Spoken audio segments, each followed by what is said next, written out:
Sabedes que, xa que estamos nunha sesión sobre a diversidade, el, como responsable desde o ano 68 das emisións para Latinoamérica, das emisións da Radio Francia Internacional, conseguiu facer programas en lingua galega naquela emisora. Polo tanto, a miña homenaxe para un amigo moi querido, para un camarada.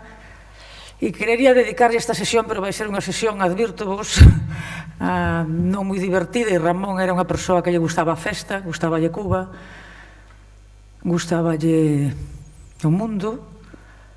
E, polo tanto, bueno, aí vai Ramón. Fundamos unha asociación utópica, Amigas de Prisciliano, que é Manu Chao. Resignabas a ser o papá de Manu e para non ter que resignarse a ser o papá de Manu Chao, enrolouse cos Mano Negra por Latinoamérica adiante e escribiu a crónica daquel tren maravilloso que atravesou o continente parando en cada porto, e aquel barco tamén que foi seguindo e destrozando o pensamento colonial español naquelas terras. Por lo tanto, Ramón vai por ti, un herético como Prisciliano, por lo tanto andará vagando por acó, non se nos vai, e cando podamos empezamos. Podemos empezar para non continuar nesta...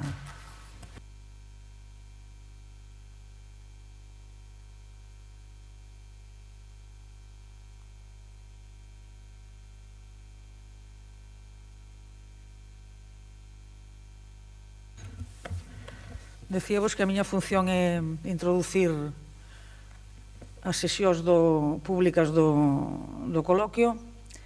Vai ser a sesión non máis institucional, pero sí que ten obriga de situar os parámetros desde os que traballamos no proxecto que se titula, como sabedes, ni me lembro, perdín a cabeza ao falarvos de Chao, para un programa europeo subtitulado en linguas non hexemónicas.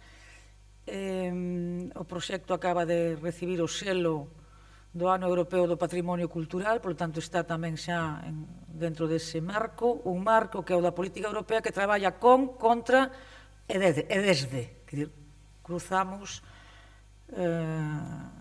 posicións ás veces diferentes, pero o que queremos é intervir tamén para que este marco das políticas europeas inclúa as diferenzas.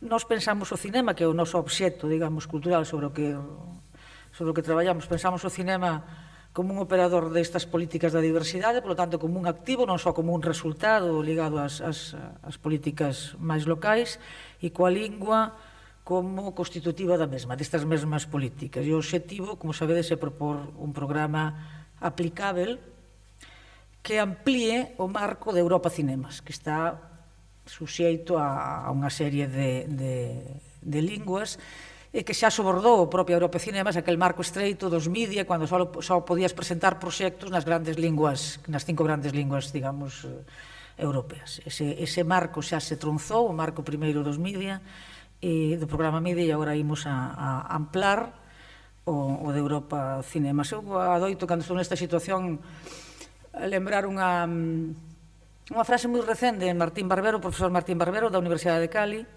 que di: para min é máis importante dende onde penso que ao que penso. E, polo tanto, tamén con este recoñecemento a un dos artífices da identidade como lugar da enunciación, falo para vos, as persoas que participades neste coloquio, que na súa propia denominación, as linguas e o cinema indicadores para un programa europeo de subtitulado, levanos a delimitar este marco que vos dicía desde onde falamos, que en ocasión este marco vaise delimitar a través de referencias espaciais, cando nos referimos ás pequenas cinematografías, os small cinemas, aos cinemas das nacións sin Estado, por exemplo, e outra das categorías ten máis que ver xa con aspectos e con criterios políticos, nun sentido amplo, que é o de diversidade, e na apreciación e nesa denominación de linguas non hexemónicas, que no cinema europeo, como sabedes, abranguen todas as cinematografías agás as das 5 linguas dominantes, entre as que está o español, por exemplo, e que desde onde falamos, aunque en situacións diferentes, linguas non hexemónicas, son esas outras linguas das nacións que forman parte hoxe do Estado español, é dicir, o catalán, o éuscara e o galego. Ben, benvidas ás sesións de traballo que comenzamos e que teñen como albo localizar e consensuar, e agradecemos especialmente a chegada de colaboradores desde diferentes países e desde diferentes culturas europeas que iredes coñecendo e que vos irán dando contidos que nos mobilizan e que van a funcionar tamén como transformadores do noso propio proxecto, van a incorporarse e facernos problematizar algúns aspectos que tal vez non contemplábamos até agora. E a finalidade é elaborar unha proposta de subtitulados baixo o signo da calidade da posta en valor destas cinematografías en todas as linguas do espazo europeo de comunicación. Chegamos a este proxecto despois de varios proxectos de pesquisa europeos, galegos, latinoamericanos, estatais, e se unha das conclusións do proxecto previo ao actual, que rematou no 2015, e que se titulaba Cara ao espazo digital europeo, o papel das pequenas cinematografías en versión original, era unha conclusión derivada das aportacións de grupos de expertos con entrevistas semidirixidas, mantiña, cito, a disponibilidade de películas en versión original e versión original subtitulada constitúese nunha opción irrenunciável e insustituível no actual mapa cultural europeo en tanto garantía de suceso da circulación transfronteiriza, o proxecto en curso, e o vos, que nos convoca, considera o cinema en linguas non hexemónicas como parte dun proceso urxente de revisión dun discurso institucional reductor da diversidade en o que a lingua non debe entenderse como unha variável independente de quita e pon, senón como un material que configura non só o sentido dunha obra como o seu significado no cadro do discurso social no que se emprega, aquí está o pensamento de Wittgenstein, e no horizonte dun cinema que ao mesmo tempo que nos fai visíveis, nárranos para os máis e demanda dos outros unha certa comprensión creativa, creative understanding, Billenberg, é dicir que estamos nesa tesitura de remover actitudes e cadros mentais excesivamente que se convertiron xa ás veces en rutina e non se discuten. Remarco agora, porque é moi importante para que despois entendamos de que estamos a falar e dende que perspectiva e desde que definición de conceptos estamos a falar, remarco a definición de diversidade coa que traballamos, e que é unha definición que traballamos no anterior proxecto no que rematou en 2015 e para o que foi fundamental a aportación do profesor brasileiro Muniz Sodré, que nos advertiu da necesidade de precisar o termo. E, polo tanto, de precisar o termo e non deixarlo nesa vaguedade que a veces quedan os termos que utiliza moito, por exemplo, unha organización mediadora como a UNESCO, coa que nós tamén traballamos. E Muñiz Sodré dicíanos: adoito, a xente entende a diversidade como recoñecemento da pluralidade de costumes, formas de vida, etc. Pero para min é a ocupación de territorios diferenciados, é recoñecer a posesión que un ten do seu lugar. A diversidade é empoderamento dos diferentes recursos de comunicación, económicos, financeiros, dos recursos necesarios para que a diversidade non sexa un simple obxecto da mirada do outro, senón, por exemplo, no caso do cinema, que era tamén o que traballábamos, a capacidade de produción autónoma, de produción independente, de ter os mecanismos de formación, de recursos e de políticas para mostrar o que se fai a nivel independente. E, por certo, o acrónimo do noso proxecto é o VOS, para alén do seu significado, Europa, versión original subtitulada, en lingua galega quere decir eu, vosotros, o persoal como parte do colectivo, porque asemade, e de novo, isto incorpora posicións como as do devandito profesor Martín Barbero, cando sostén que toda identidade se xera e se constitúe no acto de narrarse como historia, no proceso e na práctica de contarse aos outros. contarse para outros, contarnos aos outros. A maior abondamento, neste senso, tamén coincidimos e temos traballado a partir das aportacións do profesor da Universidade de París 8, Jacques Guillot, en que se estas cinematografías en linguas non hexemónicas teñen unha posibilidade de existir, é, sobre todo, grazas ás axudas públicas a escala local ou da Comunidade Europea, para paliar as insuficiencias dun mercado que pasa tanto das producións independentes denominadas menores como das militantes ou de vanguarda. E neste ámbito, e sobre todo se nos referísemos a novas cinematografías ou a chamado novo cinema galego, neste ámbito de cine de vanguarda, de cine experimental, de cine da experiencia, aparecen moitas das propostas novas de linguaxe e de intervención do cinema como activo cultural. Contarnos aos outros dende onde? Do cinema de nación, na que a lingua, construción comunal na historia, para alén do seu valor de uso e de cambio, é síntoma da calidade das políticas da diversidade, das relacións de poder, esta mañá falábase moito deste aspecto, e na fin do dereito á expresión. Estes son os tres vértices que articulan o programa que estamos a desenvolver. A relación entre cinema, nación, lingua, e que traballa, como vos dicía, desde, con, ás veces contra, ou desde unha posición crítica ao mapa institucional da política europea. E para engadir algo de complexidade, o que vos estou dicindo, e situalo, porque o noso marco teórico parte de autores que coñecen, o Anderson é un autor xa de panteón, todo o mundo ten que citar a Anderson cando fala de comunidades imaginarias, de os produtos culturais como xerador de nación e de, por lo tanto, dese tipo dunha frase moi bonita que el ten en Imagined Communities, cando dice que a nación, a pesar das múltiples desigualdades, sempre ten consigo, e isto non o podemos perder, a idea de transversal e horizontal camaradería, a idea de igualdade. Esta é realmente a comunidade imaginada en termos de Benedict Anderson.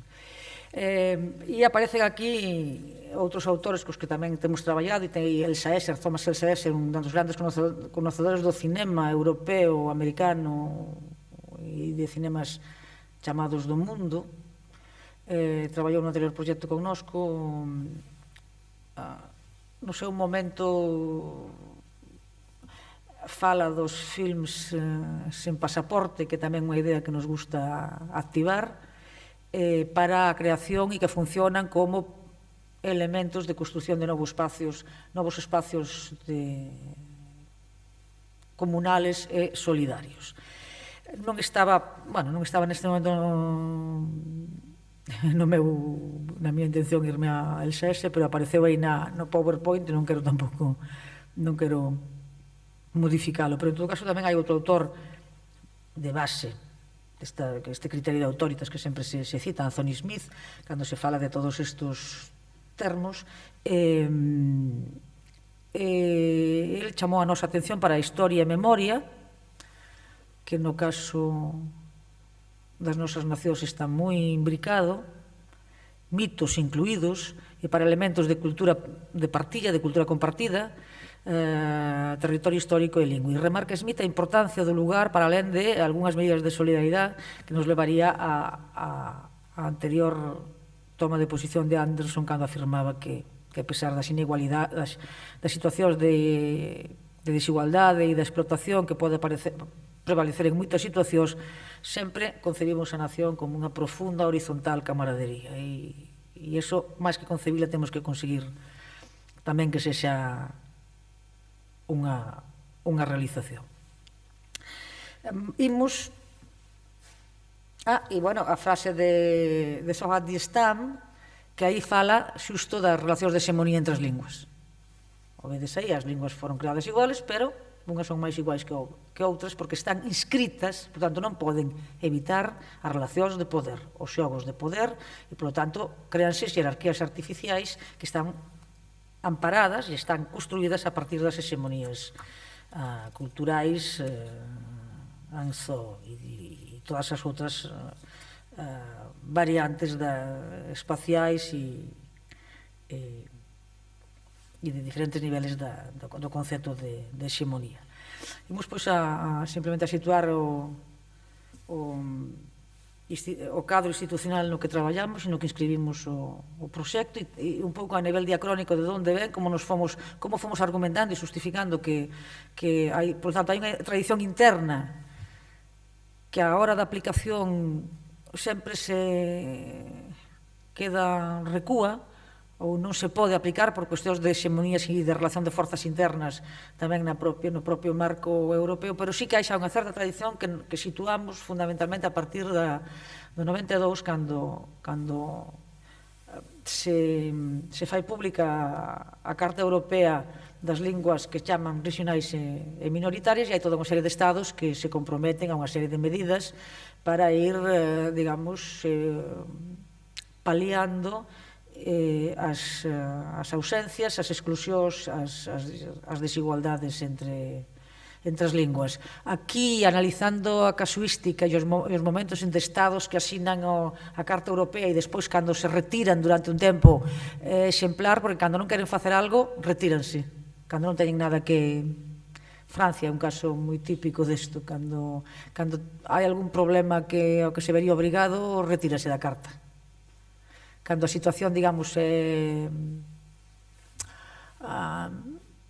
non digo pacífica, pero sí que non exixe tomar medidas, volve a incorporarse. Isto analizouno precisamente Jacques Guillot. Ele traballou na Universidade de Rennes, ahora está en París 8, é bretón e bretonian, que é de cultura bretona, e analizan moi ben estes casos da política francesa alrededor da diversidade cultural, e non digamos que agora mesmo co super Napoleón que teñen aí, que tarda horas en maquillarse cada día, pois as cousas tampouco non considero que se vayan a solventar.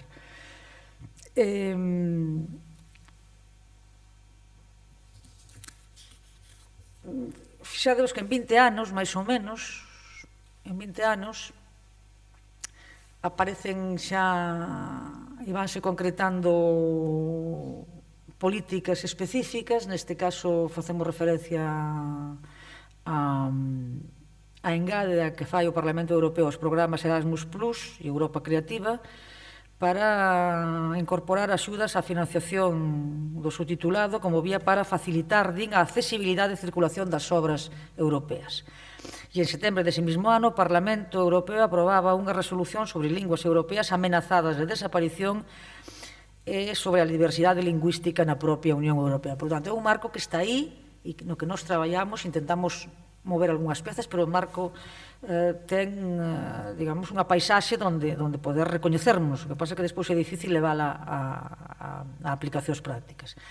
E tamén nun xiro cualitativo, que entendemos como cualitativo a nivel de responsabilidades políticas, o citado documento apela á consideración da diversidade lingüística como dereito fundamental. Aí está o cambio cualitativo. Pasa a ser un dereito fundamental. Por lo tanto, as institucións e os Estados membros teñen a obriga de garantilo. E cando, de vez en cando, Francia se pon así revirada. Porque na súa aplicación práctica a determinados ámbitos, por exemplo, cinematográfico, ás veces no educativo, non digamos no mediático e no judiciario, por exemplo, pero no cinematográfico, que só se completa, como sabedes, o proceso de existencia das obras coa súa circulación e exhibición, este cúmulo de tomas de posición acostuma a ficar en simples rutina, cando non en mera declaración, e, polo tanto, tamén deu pé a que aparecesen iniciativas cidadáns, nun sentido alargado, poden ser asociacións diversas, persoas, colectivos, como aquí imos pasar a comentar. E que, polo tanto, e algunhas moi recentes que nos levan a que tamén nos dan materiais e nos deron materiais para o traballo e para análisis comparativas. Estou me referindo ao protocolo para asegurar os dereitos lingüísticos, que foi asinado por máis dun centenar de colectivos o 17 de decembro de 2016 na cidade de Donostia, no País Vasco. Por tanto, estamos xusto neste período, está seguindo tamén, e neste caso, sobre todo, o protocolo está seguindo as políticas UNESCO. UNESCO, sabedes que é a gran organización mediadora. Non ten poder, pero aconsella, recolle antes que ninguén os temas, é receptiva a toda unha serie de propostas. Isto é o que justifica tamén a existencia de UNESCO, que se move no mundo da cultura e da comunicación, e neste caso todo este documento do protocolo se basa moito e tenta desenvolver e tirar partido e levar ao terreo do real as posicións UNESCO. Aí no protocolo hai organizacións como ELEN, European Language Equality Network, ou outra organización que chama UNPO, que é Unrepresented Nations and People Organizations. Por lo tanto, estamos sempre en nacións non representadas, pero que existen e queren verse representadas tamén a nivel de organismos internacionais. Este protocolo para a garantía dos dereitos lingüísticos enlaza con un estado de necesidade no que se ubica unha investigación como a que nos desenrolamos, que establece estes vínculos entre lingua, identidade, lingua, realidade, sociedade, o sea, a realidade como a sociedade, a cada unha das sociedades de pertenza das diferentes culturas para poderse relacionar coas outras e ademais que existen en relación e con pluralidade interna calquera das culturas, e diferencia a aplicación das medidas que dito protocolo propón e o tipo das mesmas en cada contexto en base, como vos dicía, a indicadores dos propios documentos de UNESCO e que chegan a esta definición que coincide coa de UNESCO. Atención, non estamos dicindo que o protocolo force neste sentido, sino que están, se vos fixades, sempre aparecen as linguas como un elemento constituído comunalmente. Non hai linguas, excepto para determinadas intervencións que sexan de creación persoal. Por lo tanto, teñen un desenvolvemento na historia, van representando e van seguindo os avatares das relacións de poder e son ao mesmo tempo ferramentas de cohesión, de identificación para a comunicación e para a creatividade persoal. Por tanto, esta é a importancia que ten e na cartografía onde nos situamos e onde situamos o proxecto EUVOS, máis cuestións ligados a que vos adiantei, máis ligadas ao protocolo.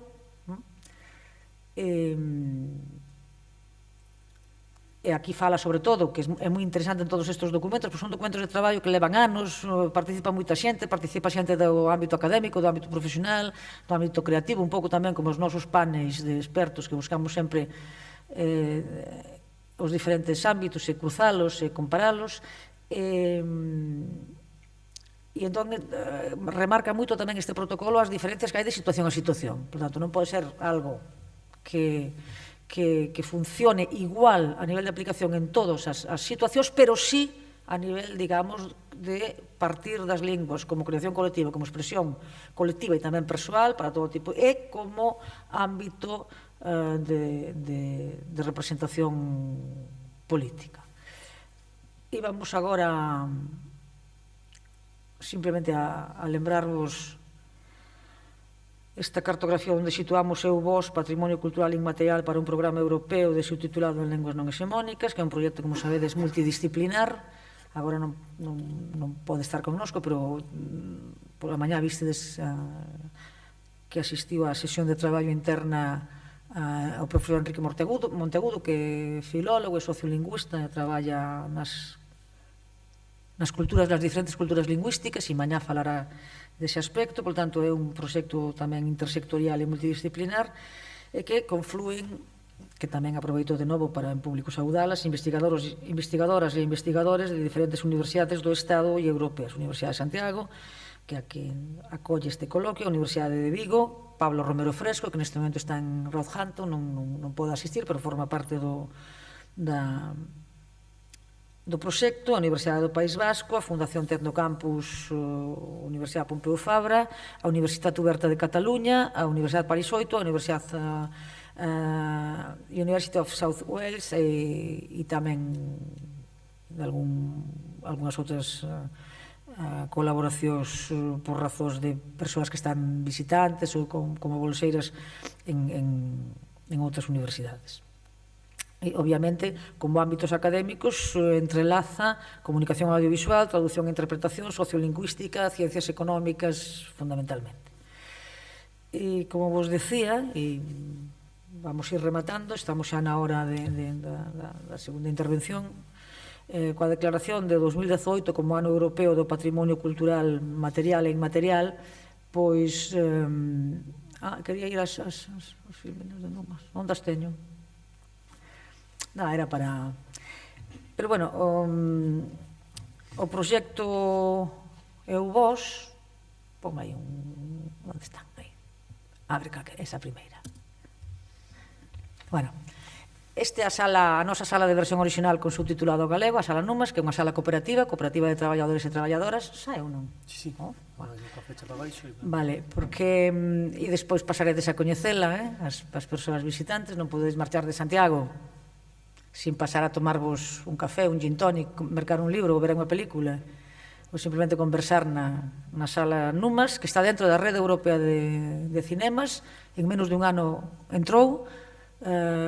Sabedes que fai falta demostrar 30.000 localidades e que nunha ciudad como Santiago non é sinxelo, pero cúmplense todos os... É máis barata que as salas comerciais estándar, desenvolve toda unha serie de programas ligados a...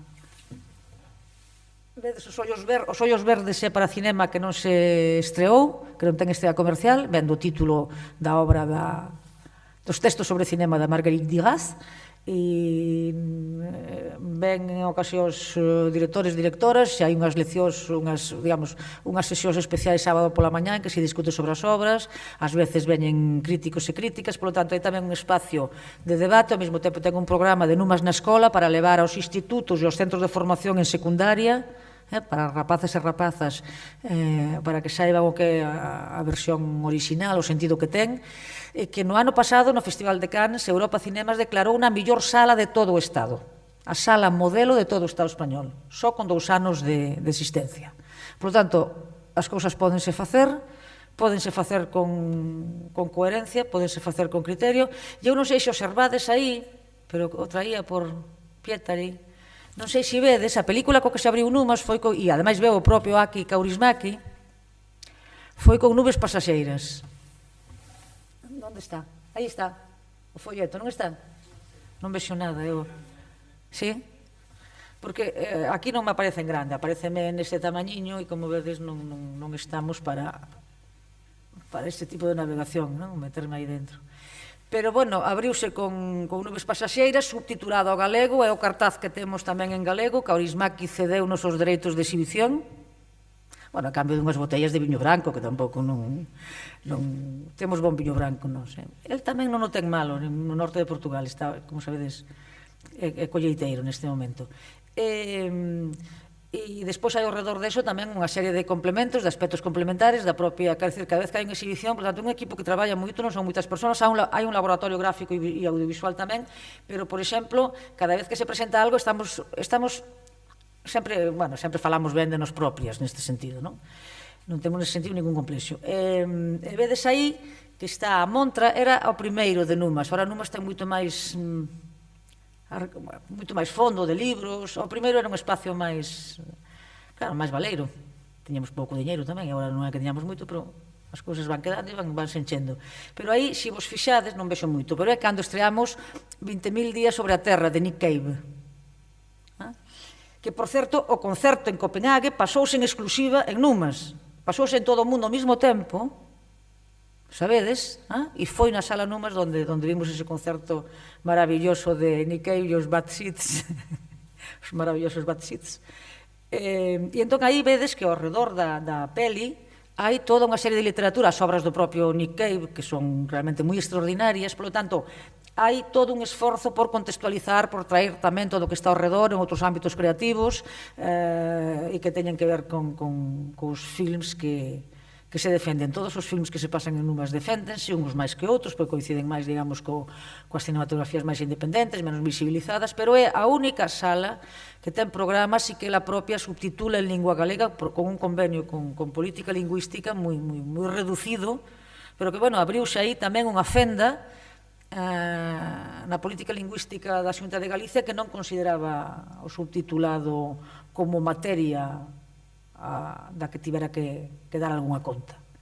O cal é absurdo, porque hai políticas para a traducción de libros, para outro tipo de aspectos, e isto non se consideraba, e agora xa se considera, ainda que de un modo ainda moi limitado. E, polo tanto, con estas imaxes e coa promesa que despois da sesión vos levaremos a tomar unha birra a Numas, pois dou paso a seguinte intervención, que creo que é a de Jan, non? Quen ten o programa? A Super Silvia non está por aí co programa? Bueno, perdona, Silvia, creo que... Ben. Bueno, entonces, vou-vos presentar, aproveito para presentarvos a Jan Pedersen, que é profesor en estudios de traducción. Jan, se digo algunha barbaridade, bueno, se digo algunha barbaridade que el despois o corrixe aquí, non? E director do Instituto de Interpretación e Traducción do Departamento de Lingua Sueca, é así?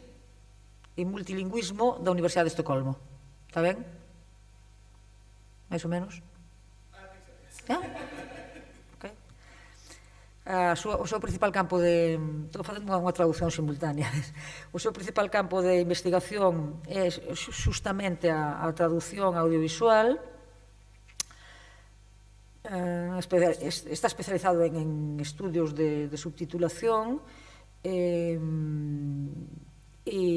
bueno, que máis? E pongo foco en produtos que se basan North-based studies. North-based studies, non sei o que quere dicir. North-based studies. Non? Bueno, en todo caso, agora xa o deduzo que sobre as transferencias culturais e estrategias para os problemas de traslación aos subtitulado nos media.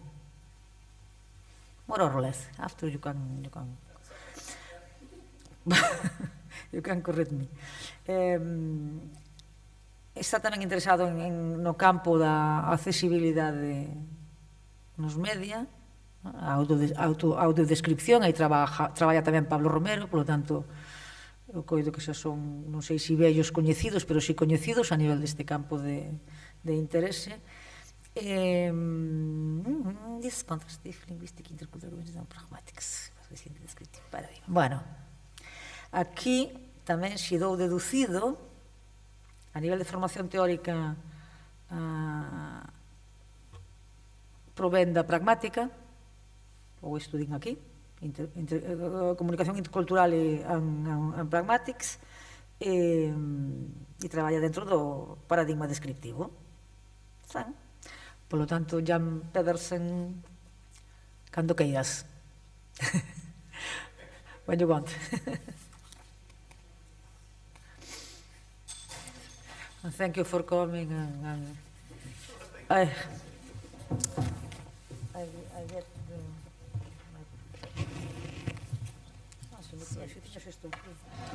Can we hook up my computer? Should I Yeah, use this? as you like, if you want to put the presentation with it. What do you prefer? Okay. I actually prefer this. Okay. Putting the computer. It's a Mac, isn't it? No, it's not a Mac. Okay. It's a computer.